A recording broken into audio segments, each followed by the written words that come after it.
Well, it's been a minute since we've hung out with tonight's special guest, but man, what a great time to catch up as we celebrate the latest song from A Perfect Circle, Starless. Billy Howerdel, man, thank you so much for joining us. Yeah, great to be here.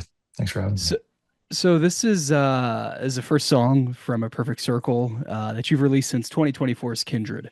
And before that, the last music we had from the band was from the album Eat the Elephant, which came out in 2018. How's it feel? How's it feel to have Starless out? It's great. It came, the day we flew to London um, to start the tour. That's when the song came out. I underestimated what that meant. I mean, I know what it means, but I underestimated getting artwork, the Atmos mix done, everything else compiled and ready to release on the day I was leaving for a European tour, and what goes into traveling personally, and then getting gear out the door and all that shit. So Yeah.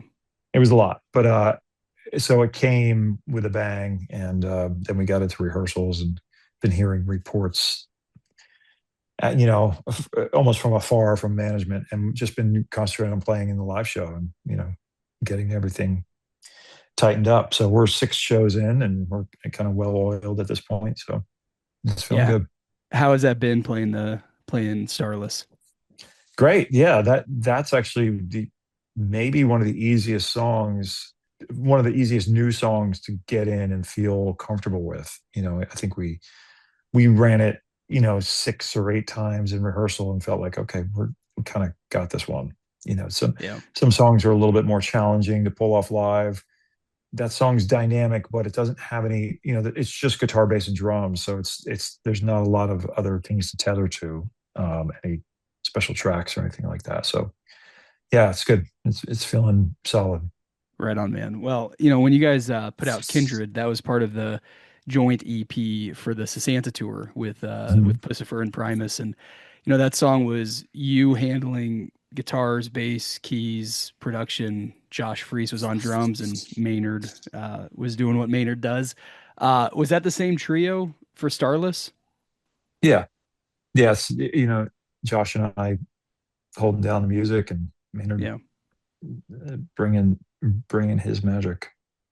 So what's that writing process like for you guys? So like with a song like Starless, is it something that more or less you and Josh kind of chip away, do your thing, and Maynard's doing his thing, and you come together? Starless, I mean, I started that song on watching TV with a little practice amp sitting on my coffee table when me and the family were watching something. I mean, it's like when someone said, "Hold on, pause, I'm going to the bathroom," and then threw something down. I do kind of remember it going that way, that riff.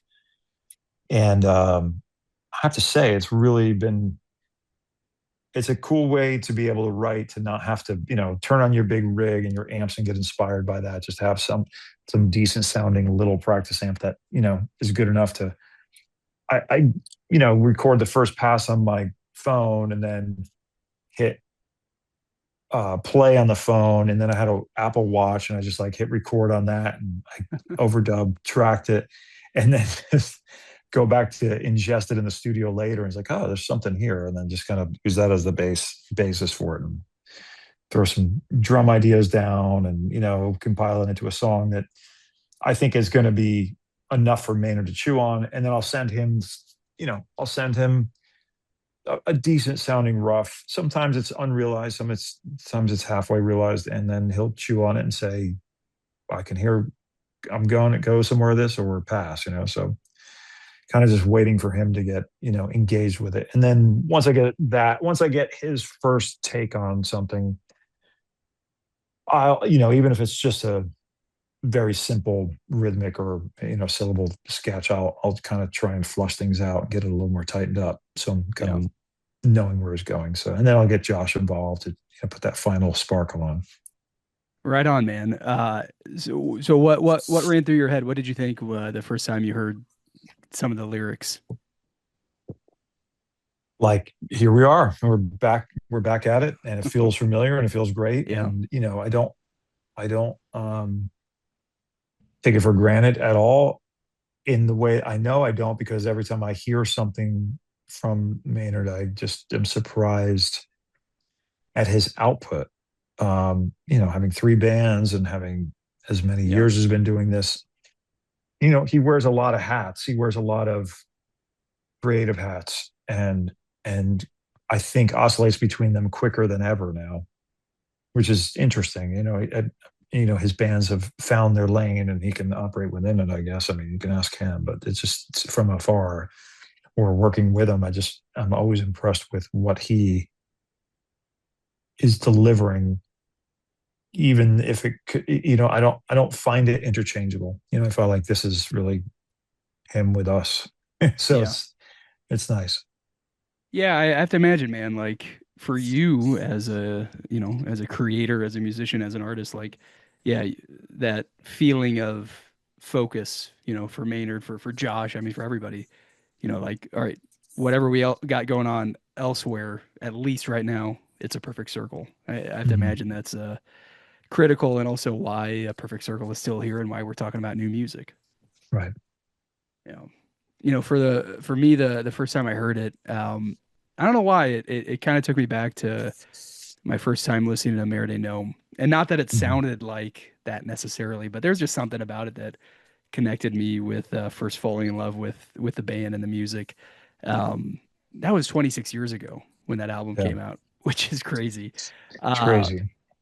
but for whatever reason, like for me, hearing Starless kind of connected me back to that moment. I'm curious when you Mhm. make music or when you're sitting on the couch and this riff idea, pops in your head, do you ever feel things like that connect you to your past work, or is it sort of a in the moment, this is just where I'm at right now?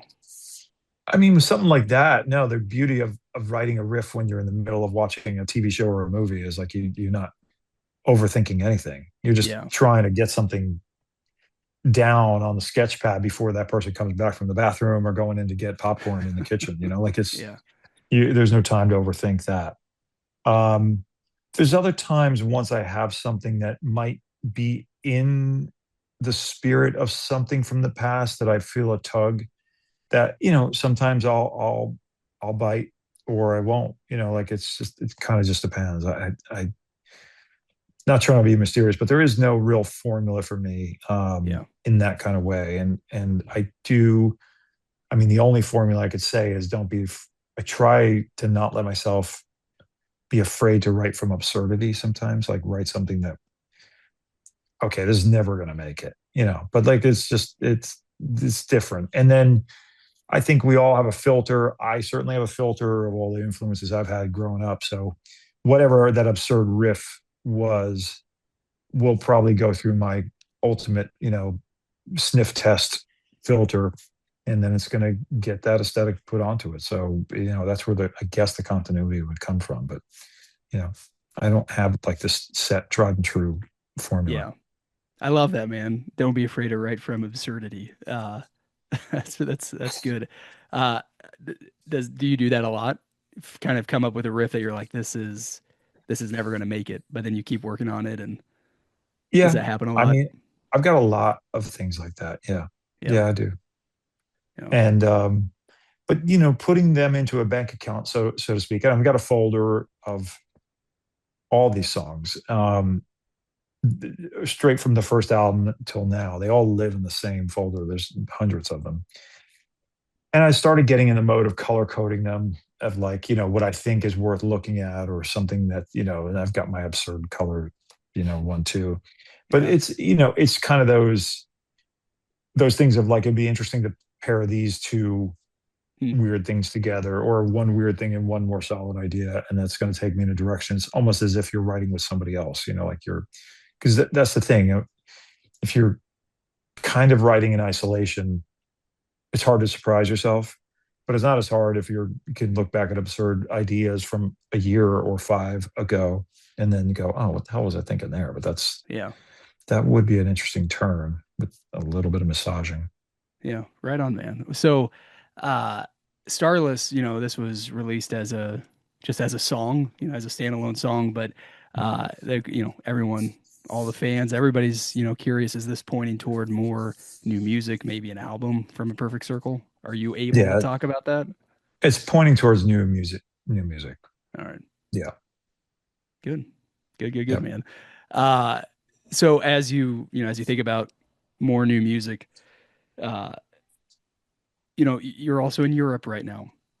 You got a ton of shows on the calendar all over the world. Mhm. And as of right now, I think the only show in the U.S. is not a bad place to play in December, Honolulu. Um, I have to imagine with more new music on the horizon, also maybe a broader tour in the States taking shape for next year or beyond.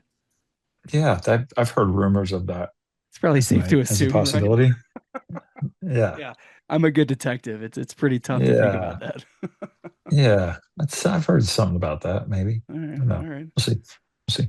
All right. Well, I got to ask you, man. So we had a friend of yours, or Greg Edwards on the show, Mhm. celebrating the new Failure album, and we got into cover songs, and of course, I had to ask him what he thought about A Perfect Circle covering "The Nurse Who Loved Me," and it was great to hear him talk about that. But I'm curious, since we're talking and since this was recent, it's just in my head. What led you guys to wanting to cover that particular song from that band? That was a Maynard steering the ship Yeah. towards that, um, which was cool, and it was out of nowhere. And there's very few songs that I have really didn't put my hands on all that much, and that's one of them. That's one of the songs that Maynard and Danny Lohner um, really took the reins and did some interesting, Yeah. aesthetics onto. I think John Bryan was involved with that, and then Danny went over to his studio to work on just getting some interesting soundscapes and things. So then it's our job to go, okay, now how are we going to do this live? And it was quite a bit different. We were with that song, and then what was right after it, which was the Emotive album, like the covers album. We kind of pushed the limits in the studio a bit, not the full limit, but just more than we more than, like, let's say something like Starless. That's two guitars, bass, and drums. I know how that's going to go down live. I'm not writing a bunch of stuff that needs to be on tape. With those cover songs, it was like there was it was a challenge. It was a fun Yeah. little puzzle to put together, and Nursery Love Me was like a song like that. We had to figure out how was this going to live live. So Right on. I love that, man. Well, we had another friend of yours on the show recently, Greg Pachado, yeah, talking about, his band and working with Danny Lohner, and he was, very happy to say that you were a big part of connecting him with Danny Lohner and all of that. And I just love, by happenstance having these guests on the show and realizing like, oh, you guys are friends, and you have this yeah, community, and you stay in touch, and even beyond that though, like you help each other out, like you make this connection, or whatever that looks like. yeah, I gotta imagine over the years doing this for so long, like that kind of keeps you grounded as you travel the world, as you work on new music, like to have just friends who are going through the same thing, who kind of understand exactly what you're doing.